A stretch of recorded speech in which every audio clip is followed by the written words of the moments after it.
Hey guys, welcome back to another episode of What is Wrong with You? I am your host, Janessa. I am so excited to be here. I feel like I haven't made an episode in a while, and I've just had lots of things that I want to yap about. I think it's funny that yap is becoming like a common term because that's all I do is yap. um, but yeah, I am so happy to be back. I had coffee today for the first time in like maybe 3 weeks, I think. I don't know. I can't remember. I am like an iced coffee fanatic, and I haven't had it in so long because I've just been drinking like Diet Coke and water and sometimes a liquid IV.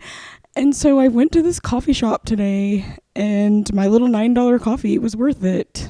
I feel like Austin has got so many like different cool coffee shops, and yeah, the reason why I stopped drinking it is so much is because I feel like it makes me jittery, and it makes me yap. But anyways, just telling you guys useless things about my day. That's why I'm in a good mood, because I have freaking had nice coffee, and I saved it for today because I was like, I'm gonna be podcasting, so this is a special occasion. Yeah, but I have to start off with a complaint, because if you've listened to the past couple episodes, you're familiar with me asking my guests what their complaint is. And today I have one that is kind of like, I kind of feel like an asshole for having this complaint, but I think it's valid. So my complaint, basically what is wrong with me today is, I hate whenever people are putting gas, right? You're putting gas, it's a super busy gas station. None of the pumps are open, and you're waiting your turn behind another car. That car pumps gas, and then they just sit in their car and wait after they're done pumping the gas. And it's like, dude, how inconsiderate do you have to be to just sit in your car after pumping gas? Like, there's not a line behind you. Even if it's not super busy, if there's still like one person behind you, I'm like, dude, what are you doing? I truly didn't know how angry this could make me until not too long ago. My boyfriend and I were running some errands, and I had to put gas, so I was waiting behind this guy, and he pumped his gas, and then he went back in his car and sat down for what felt like 5 minutes. And I'm like, dude, a minute is okay, because you've probably got to turn on the radio, get your music going, maybe respond to a text. But like, if you're just sitting there for minutes after you pump gas, like, you're selfish. That's just all it is. So yeah, but everybody's got a different schedule, whatever. But that's my take, and that's my complaint. That's what is wrong with me. I didn't know how upset that this could make me until it happened. Yeah. Sorry, you guys. I've realized that like most of my episodes are just these ADHD ramblings. And that's probably because my ADHD has been like kicking this summer. It's been pretty crazy. I got a new job, and it's great, but like, it's work from home, which is not bad at all because I get to spend time with my dogs whenever I'm home. But it's like really hard to just stay in place and work. Like, I'm constantly having to be like, just work, Janessa, like, just work. So yeah. So if you have ADHD, you probably understand, especially if you have ADHD and work from home. But I do feel like I'm working through it, and I don't think I've really talked. I know that I've like said that I have ADHD on this podcast, but I feel like since sometimes I talk about mental health and these issues, like what is wrong and things like that, I'm just going to be open about like my ADHD diagnosis. And again, this is just a disclaimer. I am not a mental health professional. I work in a mental health office, but I am like not a therapist. I'm not any kind of person. I literally just work like in insurance and billing. So yeah. But yeah, uh if this can help someone else, then so be it. As a kid, I always felt like I could never focus. Like I was constantly fidgeting and like having to get up. Like I would get in trouble with my teachers for like moving too much. But my parents like never got me tested because they were like, you're calm, and like I made decent grades. So I don't know. But as an adult, like getting older, I realized like, okay, like I'm constantly procrastinating. I'm always losing my stuff. Even if I am the queen of being late places. And this summer, I think I've gotten a little bit better about being on time, but not much. But like, it's been like that my whole life, guys. And it's a hard habit to break when you're constantly running late. And it makes you feel bad. Because I feel bad that like, whenever I run late, I'm like, oh, people are waiting on me like shit. But here's the thing, guys. Even if let's say if I have to be somewhere at like 5, right? In my head, I'll be like, okay, so at 2, I've got to start preparing because it's going to take me, like, I've got to shower. I've got to take my dogs out to go potty. I've got to let my hair dry. I've got to start curling my hair. Then I've got to do my makeup. I got to make sure an outfit is picked. Like, it's a whole thing.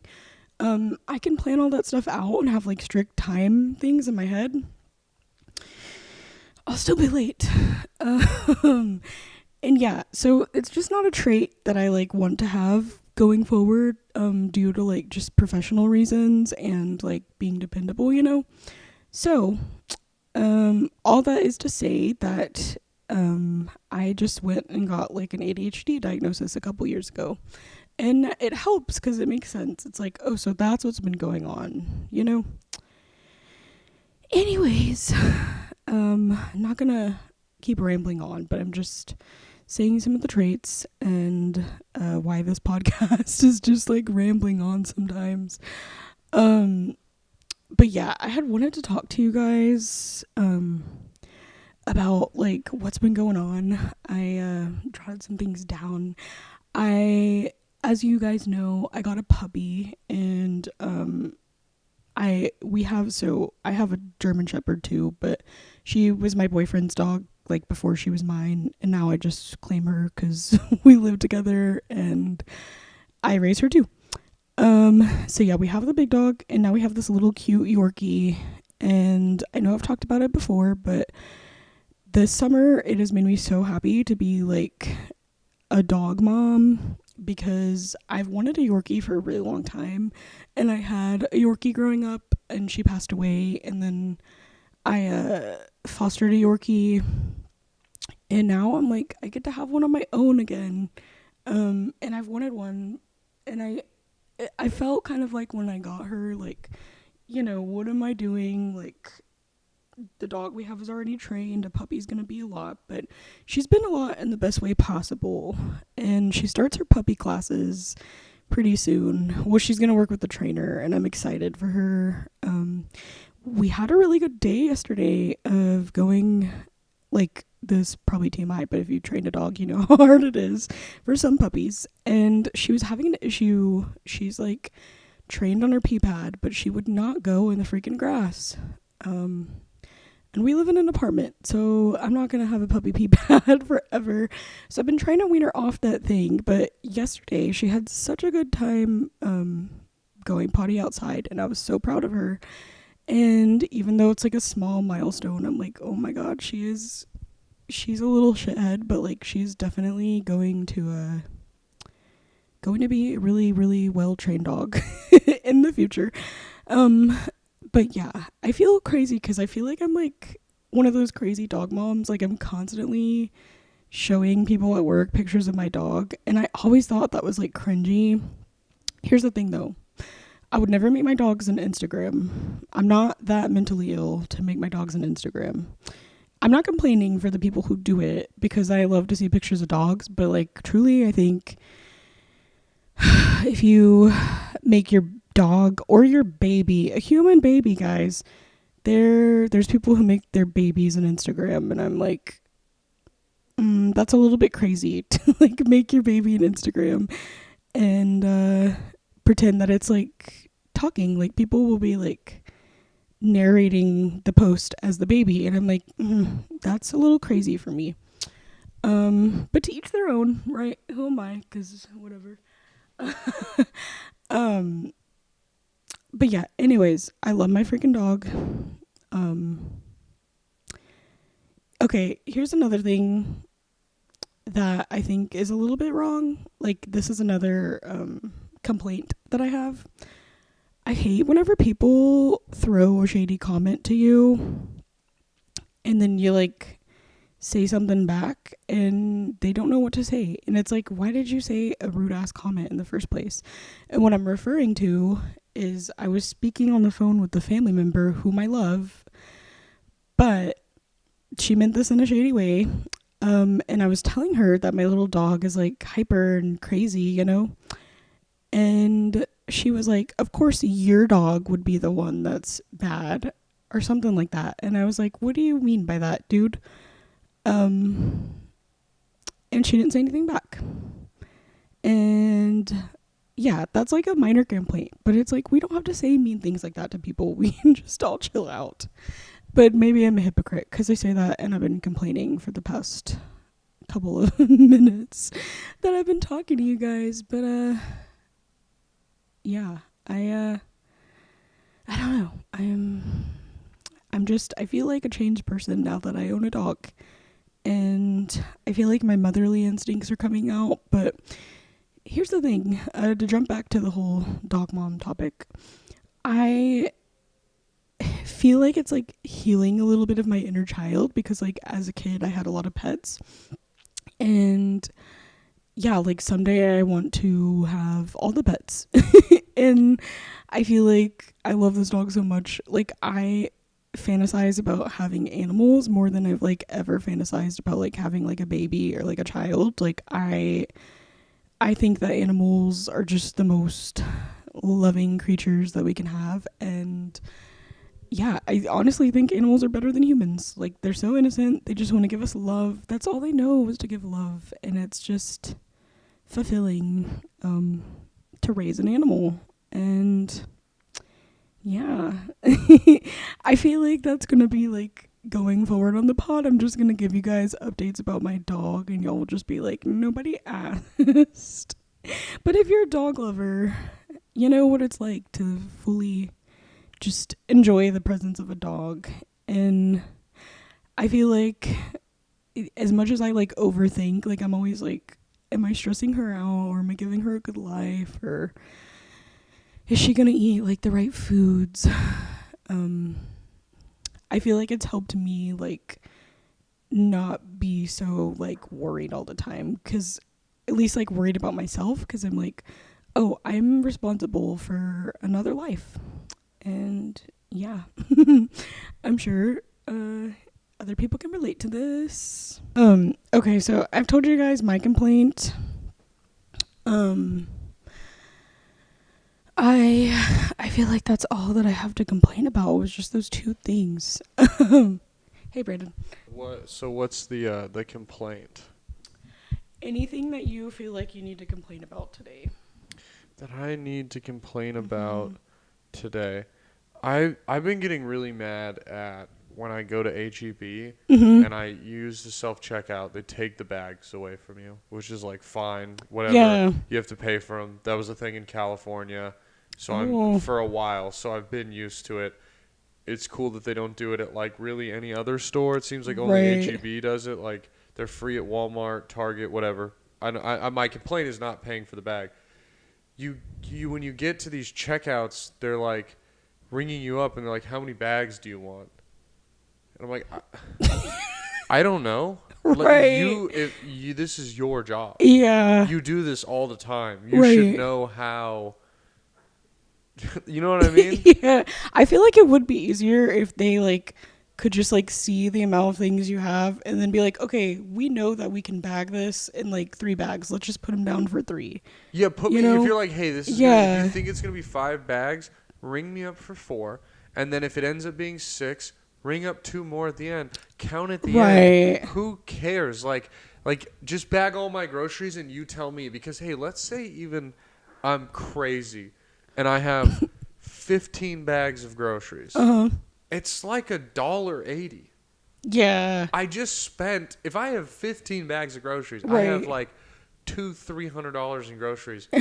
Who fucking cares about the bag? $1? I feel like there are some people out there though who would be like, I didn't want that. Like, take away the $1. Oh, you know. Totally, definitely, like old white ladies. Yeah. It's their cross to bear. They like didn't have the right Xanax sleep that night. They're grumpy. Yeah, I also think, like, have you experienced, like, the card readers not working at HEB? Yes. Oh, my God. It pisses me off because I see they're, like, HEB is getting this and that and that. And I'm like, can you guys get some fucking workable card readers?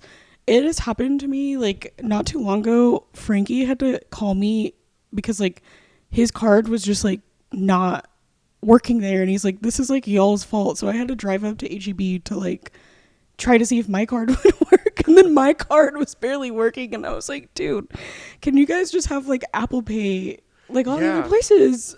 Apple Pay is like, I didn't get Apple Pay until like a month ago, and I understood that I was so late to it. Yeah, it's crazy that not I understand why not everywhere. Like, like you go to your local sushi spot and it's like a mom and pops type place. Yeah, maybe they don't have Apple Pay. Right. But it's crazy that HEB, one of the biggest brands in Texas, doesn't do Apple Pay. Yeah. Yeah. The back thing is just annoying. We have like so many of them stacked up on our fridge because we never know like how many we're gonna need. Yeah. But we always forget to, like, you know how you can just bring them back with you? Oh, never once. Yeah. We have nice like Erica's parents got us nice like felt bags, like the reusable ones. We've had them for 2 years. I think I've used them 3 times, and I've even put them in my trunk. Although I will say, pro tip, because I'm sure if there's anyone that's like, oh yeah, I also hate the bag thing and you hate going in, order HEB to go. It's the move. Oh, yeah, the curbside. It's so, because like, yeah, okay, if you want to give them like a fucking 2-hour notice and you want to go like at like noon or like 5 p.m. when everyone's like free, it can cost up to like $8. But if you literally, like, so often I'll lay down at night and then every time the next day is free and available. Oh, yeah. And you claim a time slot that you know you don't have shit to do. You can do your whole order online. If you forget stuff, you can add it up to like 2 hours behind.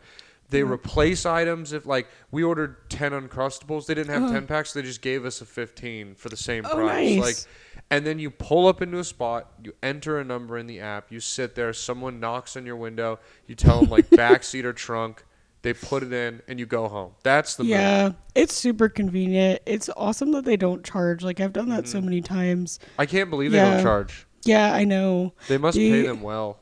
They do, because my brother works at HEB, and he said that, like, it's, like, not bad to, like, bag the orders unless someone is, like, ordering it, like, super late and, like, canceling and, like, throwing a fit. But, like, majority of the people are, like, cool about it. Yeah. It's probably because they don't have to pay.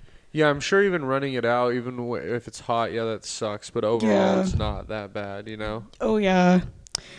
It's very convenient. But I think you had a really good complaint. That just makes me very mad, very angry. Yeah, it's like little things like that where it's like, God damn it, just work. I never thought about complaining about HEB, but that's a good one. Yeah, I do love HEB though. No disrespect to HEB. I love it. Thank you for your hot take. Of course. You guys remember Brandon, the producer. He was just hopping in any other complaint. All right, I'll let you thank you. Yeah, guys, I feel like I'm setting like new complaints in your head to ponder on, but that was a good one. I I think I don't have a complaint, but this is just a topic that I'm telling you guys. Sorry, I'm getting sweaty. I've been sweaty like this whole entire day because the AC at my work is like the office just gets super hot, and so you know those days where you're like, I am feeling sweaty and I'm still sweaty like an hour later. That's how I feel. Anyways, I have talked about this before because I just got like so caught up in Desperate Housewives, and I finished it, you guys. I don't know what to do with myself now that I finished it because I feel like they were my friends and I just feel like it was just such a good show. Like, they just don't make shows like that anymore. I mean, don't get me wrong, there's a lot of great shows out there and I love all different shows, but like this was my favorite. And yeah, there's an ice cream truck outside, I think. That's wonderful. Anyways, you guys, if you've watched Desperate Housewives, you know how damn dramatic it is. And I feel like what initially got me into the show is like, it's dramatic from the start, you know? The first scene, there's already drama.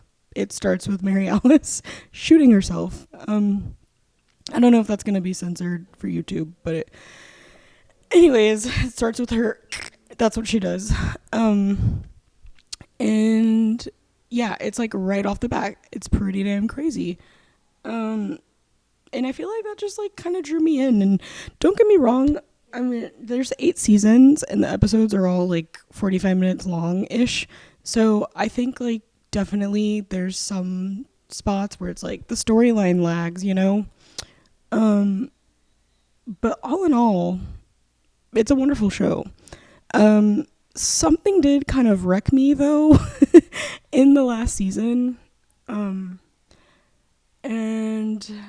I just have to say that if you're watching Desperate Housewives now, and okay, let's say you just started, right? And you have not gotten to season 8, then don't listen to this part because I'm going to spoil some stuff. If you're listening to this or watching the clip and you have not gotten to season 8, don't listen to the rest of this. But whenever Mike Delfino died in Desperate Housewives, you guys, I got wrecked. That was the saddest thing that I have ever seen. Don't get me wrong, I've talked about this before. I'm not the biggest Susan Meyer fan. Like, we all know how I feel about her. She's annoying.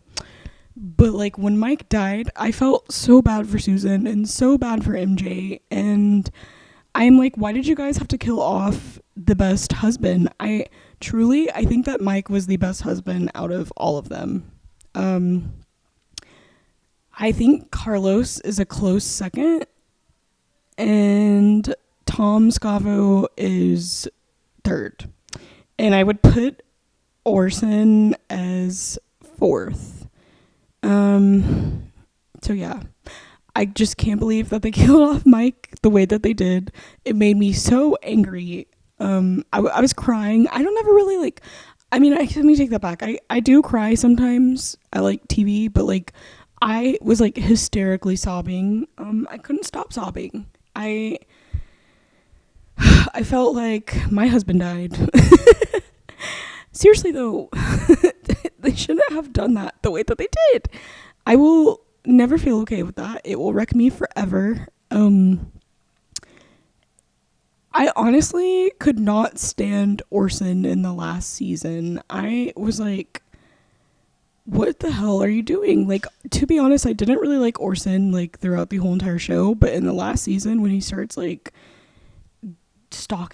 basically stalking Bree, I'm like, dude, she doesn't want to be with you. Like, you're never gonna get back together. You just need to wheel away somewhere. So yeah, I know everybody hates Tom Scavo, but I really thought he was truly the best one. Hey Dale. but yeah, everybody hates him. They always trash him on Reddit because they're like, he's the worst husband on the show. But I I don't think that. I think Lynette was actually kind of bossy to him. I don't think he was like the perfect husband on the show, but I think he was definitely like pushed around by poor Lynette. And I don't know, whenever they made him get a girlfriend in the last season, I was like, I don't like this. Like, I definitely like him and Lynette together more than I like them apart. But, like, I think that Lynette should have gone to her own therapy and Tom Scavo should have gone to his own therapy. Because I feel like they had, like, put them in couples therapy and I'm like, that's not effective. Like, they're still being crazy. Carlos and Gabby was my favorite one, even though she's like so selfish. She's a selfish queen. I think Carlos was a good husband to her, but there were moments where he was like a little bit controlling, but like all in all, he would do anything for her. So yeah, that's why I put Carlos at a close second. But Mike was truly like one of my favorite characters on the show and definitely the best husband. I felt like he would do like anything to protect his family despite his criminal past. See, that's the thing. That's what makes Desperate Housewives such a good show, is like not only the drama, but like literally they'll be like, on Wisteria Lane, someone got shot. And then they'll just like continue. They'll just be like cut to like them eating and drinking on someone's porch. Like, they're just kind of unfazed. Like, they're like, oh yeah, someone got murdered, but hey, we're still gonna like play poker. That's literally what they do. It's like, it was a rough night on Wisteria Lane.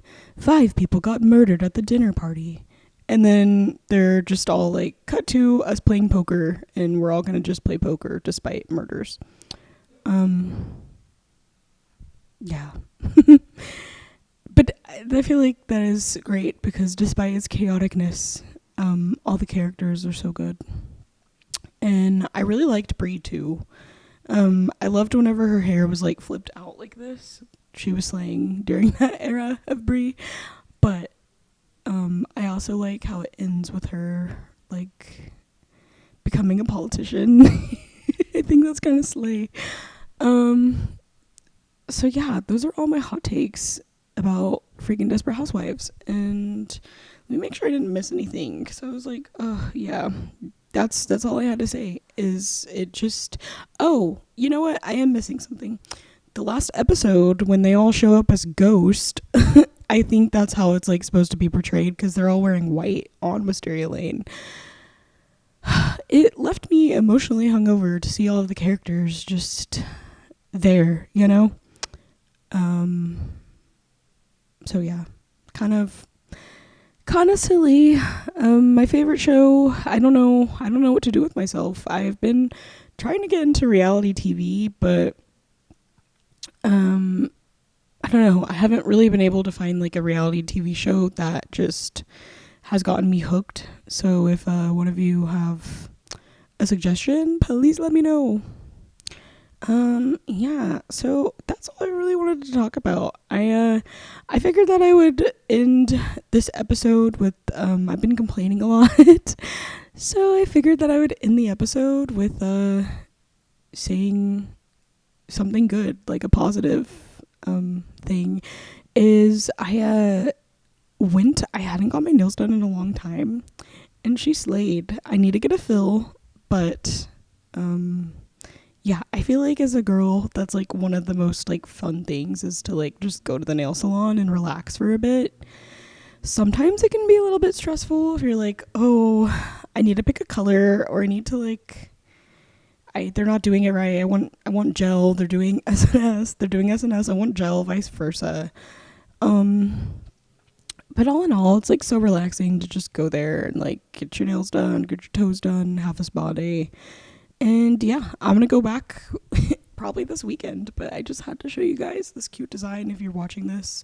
If you're not watching this, if you're listening on Spotify, she put like daisies on my nails and little swirls, and they're super cute. And yeah, that's my positive thing. feel grateful to be here doing this. And yeah, you guys, I have one show coming up. I will be at the Vulcan August 23rd at 10 p.m. So you've still got time to get tickets or to make plans to come. I hopefully will book more shows with in the next time I put out another episode, but who knows, right? I don't know.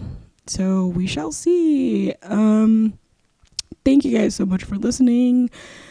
Whether you listen every time or if you just don't like this podcast and you just watched it, thanks, because that gives me a view.